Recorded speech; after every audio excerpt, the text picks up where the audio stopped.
복임에 나타난 여호와의 사자는 이스라엘 자손에게 하나님께서 그들에게 명령하신 것을 지키지 않았다고 질책했습니다.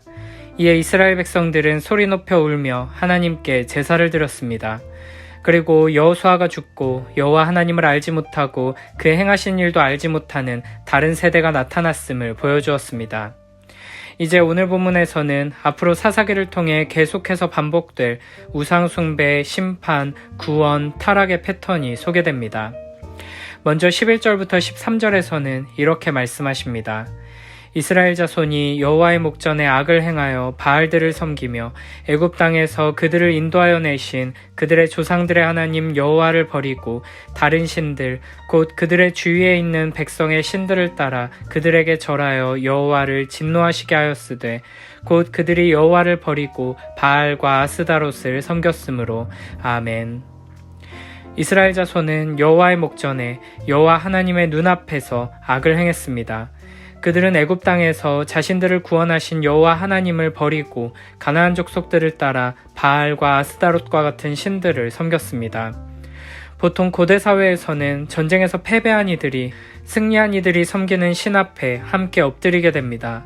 그러나 지금 이스라엘 백성들은 자신들에게 패배해서 노예로 살고 있는 가나안 족속의 신들 앞에 엎드리고 있는 것입니다.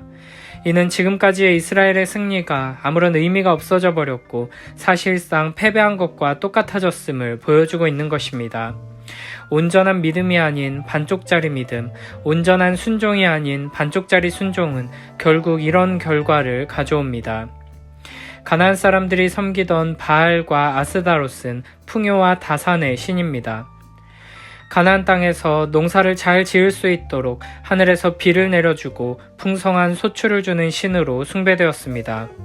그래서 가나안 사람들은 우상 앞에 절하며 그 앞에서 문란한 성행위를 해서 바알과 아스다롯을 자극하고 그 신들의 능력을 힘입어 축복을 받고자 했습니다. 이스라엘 백성들은 전능하신 하나님을 신뢰하지 못하고 당장 눈앞에 먹고 사는 문제를 해결해 주겠다고 약속하는 우상들에게 굴복하여 악하고 가증스러운 행위에 가담한 것입니다. 이에 여호와 하나님께서는 진노하십니다. 14, 15절에서는 이렇게 말씀하십니다. 여호와께서 이스라엘에게 진노하사 노략하는 자의 손에 넘겨주사 그들이 노략을 당하게 하시며 또 주위에 있는 모든 대적의 손에 팔아넘기심에 그들이 다시는 대적을 당하지 못하였으며 그들이 어디로 가든지 여호와의 손이 그들에게 재앙을 내리시니 곧 여호와께서 말씀하신 것과 같고 여호와께서 그들에게 맹세하신 것과 같아서 그들의 괴로움이 심하였더라. 아멘. 이스라엘의 우상숭배와 반역에 진노하신 하나님께서는 그들을 노략하는 자의 손에 넘겨 노략을 당하게 하시고 주위에 있는 모든 대적의 손에 팔아넘기셔서 대적을 당해내지 못하게 하셨습니다. 지금까지 이스라엘이 주변의 대적들에게 약탈당하지 않고 평안하게 살았던 것은 여호와 하나님의 은혜로운 보호하심 덕분이었습니다.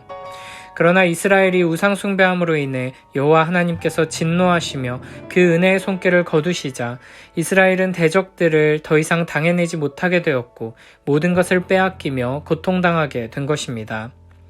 15절에서는 여호와의 손이 그들에게 재앙을 내리셨다고 말합니다.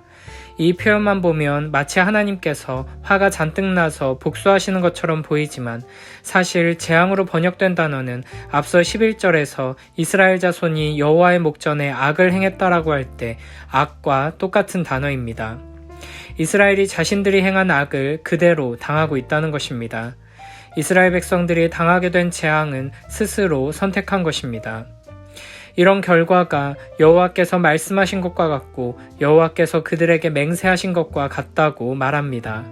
이는 하나님께서 감정적으로 갑자기 재앙을 내리신 것이 아니라 이미 이스라엘과 약속하신 대로 신실하게 행하시고 계심을 나타내는 것입니다. 하나님께서는 이미 이스라엘과 축복과 저주의 언약을 맺으셨습니다. 신명기 28장에 보면 하나님께서는 언약 백성들이 하나님의 말씀에 순종하면 주실 축복을 약속하셨고 불순종할 경우 내리실 저주에 대해서도 약속하셨습니다. 우리는 하나님께서 신실하신 분이심을 항상 기억해야 합니다. 하나님께서는 말씀대로 순종하는 자들에게는 신실하게 축복을 내려주실 뿐 아니라 불순종하며 우상 숭배하는 자들에게는 약속하신 대로 신실하게 저주를 내리실 것입니다. 이스라엘은 이 땅에서의 풍요와 평안을 약속하는 우상들 앞에 엎드리며 이 땅에서 잘 먹고 잘 살 것을 기대하고 있었습니다. 하지만 엎드려 절하면 풍요와 평안을 주겠다던 우상들은 오히려 이스라엘을 착취하고 공격하며 고통스럽게 만들고 있습니다. 하나님의 보호하심과 축복하시는 은혜가 사라지자 우상들의 실체가 드러나게 된 것입니다. 지금 우리들에게도 이 땅에서의 풍요와 평안을 약속하는 달콤한 유혹들이 계속되고 있습니다. 공부를 열심히 해서 좋은 대학에 가면, 좋은 직장에 취직하면, 실력을 쌓고 능력을 갖추면, 투자를 잘하고 성공하면 행복할 수 있고 가치 있는 삶을 살 수 있다고 유혹합니다.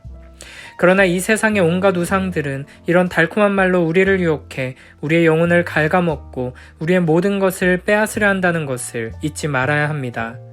우상들은 우리에게 작은 것을 요구하고 큰 것을 주겠다고 약속하기 때문에 현혹되기 쉽습니다. 그러나 여호와 하나님께서는 우리에게 전부를 요구하십니다.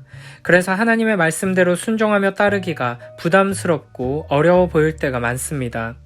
하지만 하나님께서는 아무것도 아닌 유한하고 죄악된 우리의 전부를 원하시고 그런 우리에게 영원하고 무한하고 거룩하신 하나님 자신을 전부 내어주십니다.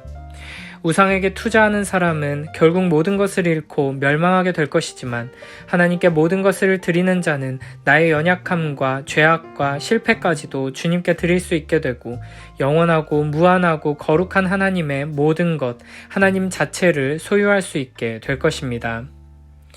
이어서 16절부터 19절에서는 이런 이스라엘에게 은혜와 자비를 베푸시는 하나님이 등장합니다.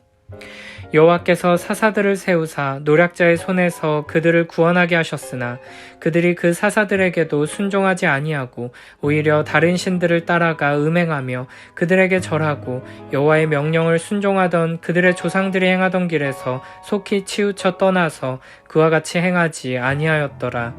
여호와께서 그들을 위하여 사사들을 세우실 때에는 그 사사와 함께 하셨고 그 사사가 사는 날 동안에는 여호와께서 그들을 대적의 손에서 구원하셨으니 이는 그들이 대적에게 압박과 괴롭게 함을 받아 슬피 부르짖음으로 여호와께서 뜻을 돌이키셨음이거늘 그 사사가 죽은 후에는 그들이 돌이켜 그들의 조상들보다 더욱 타락하여 다른 신들을 따라 섬기며 그들에게 절하고 그들의 행위와 패역한 길을 그치지 아니하였으므로 아멘. 하나님께서는 사사들을 세우셔서 노략자의 손에서 이스라엘을 구원하게 하십니다. 하나님께서는 이스라엘이 구하지도 않았던 은혜와 자비를 베푸시며 이스라엘을 건져주시고 구원해 주십니다. 그러나 이스라엘은 사사를 통해 구원하시는 하나님께 감사하며 회개하고 돌이키기는커녕 사사들에게도 순종하지 않고 오히려 다른 신들을 따라가 음행하며 우상 숭배하고 계속해서 악을 행합니다. 18절에 보면 여호와 하나님께서 세우신 사사가 있는 동안에는 대적들에 의해 착취당하며 고통당하지 않고 평안한 시기를 지낼 수 있었다고 말합니다. 그리고 이스라엘 백성들이 이와 같은 구원을 얻을 수 있었던 이유에 대해 이렇게 말씀하십니다. 이는 그들이 대적에게 압박과 괴롭게 함을 받아 슬피 부르짖음으로 여호와께서 뜻을 돌이키셨음이거늘. 이스라엘은 자신들의 죄악으로 인해 고통과 어려움을 겪게 되었습니다. 그러나 이와 같은 하나님의 징계에도 불구하고 그들은 회개하며 돌이키지 않았습니다. 신실하신 하나님께서 약속하신 대로 불순종에 대한 저주를 내리신다는 것을 기억하며 다시 언약으로 돌아가 언약적인 축복을 붙들었어야 하지만 이스라엘은 사사들에게도 순종하지 않고 계속해서 음행하며 불순종하고 악을 행했습니다. 그러면서 그들은 슬피 부르짖습니다. 이는 이스라엘 백성들이 복임에서 소리를 높여 온 것과 비슷합니다. 자신의 죄악으로 인해 슬퍼하며 회개의 눈물을 흘린 것이 아니라 그저 아프고 고통스러워서 울었고 두렵고 괴로워서 울었습니다. 그런데 놀랍게도 그 부르짖음을 들으시고 여호와 하나님께서 뜻을 돌이키십니다. 여기서 돌이키셨다는 단어를 직역하면 회개하다라고 할 수 있습니다. 이스라엘은 하나님의 징계와 저주 아래 있으면서도 고통스러워서 울며 부르짖으면서도 끝까지 회개하지 않고 있지만 하나님께서 오히려 그들을 보시며 돌이켜 회개하시는 것입니다. 이것이 사사기에서 보여지는 놀라운 하나님의 사랑입니다. 앞으로 이어질 사사들의 이야기 속에서 이스라엘은 이와 같은 패턴을 계속해서 반복합니다. 이스라엘이 우상을 숭배하며 악을 행합니다. 이에 이스라엘은 어려움을 겪고 고통을 당하게 됩니다. 그래서 이스라엘은 부르짖습니다. 돌이켜 회개하지는 않고 그저 부르짖습니다. 그런데 하나님께서는 그 부르짖음을 들으시고 사사를 통해 이스라엘을 구원해 주십니다. 사사를 통한 하나님의 통치 아래 있는 동안에 이스라엘은 평화를 누립니다. 그러다가 다시 이스라엘은 우상 숭배에 빠지는데 이전보다 더 지독한 악을 행하게 됩니다. 그리고 더 큰 고통에 처하게 됩니다. 그래서 부르짖고 하나님께서는 또다시 돌이켜 이스라엘을 구원하십니다. 사사기는 이와 같은 패턴이 계속해서 반복되면서 점점 더 깊은 타락으로 떨어지는 구조를 가지고 있습니다. 우리는 이를 통해 우리의 완악함의 실체를 마주하게 되고 그런 우리를 끝까지 놓지 않으시는 하나님의 놀라운 사랑을 발견하게 됩니다. 하나님께서는 우리가 회개를 했기 때문에 그 회개를 보시고 구원해 주시는 것이 아닙니다. 물론 회개하지 않고서는 하나님의 자녀가 될 수 없습니다. 그러나 우리의 눈물의 회개, 돌이켜 바르게 서려는 우리의 노력이 하나님의 구원의 근거가 되는 것이 아니고 우리를 회개의 자리로 인도하시는 하나님의 사랑이 우선이라는 것입니다. 우리가 여전히 하나님보다 우상을 더 사랑하고 끝까지 회개하여 돌이키지는 않으면서 그저 내가 지은 죄악 때문에 고통스러워서 울부짖을 때에도 하나님께서는 우리의 그런 부르짖음을 외면하지 못하시는 사랑의 하나님이십니다. 하나님의 그 사랑 때문에 사랑스럽지 않은 우리를 사랑하시는, 하나님을 사랑하지 않은 우리를 사랑하셔서 구원하시는 그 사랑 때문에 우리는 구원을 얻게 된 것입니다. 이어서 20절부터 23절에서는 이렇게 말씀하십니다. 여호와께서 이스라엘에게 진노하여 이르시되 이 백성이 내가 그들의 조상들에게 명령한 언약을 어기고 나의 목소리를 순종하지 아니하였은즉 나도 여호수아가 죽을 때에 남겨둔 이방 민족들을 다시는 그들 앞에서 하나도 쫓아내지 아니하리니 이는 이스라엘이 그들의 조상들이 지킨 것 같이 나 여호와의 도를 지켜 행하나 아니하나 그들을 시험하려 함이라 하시니라.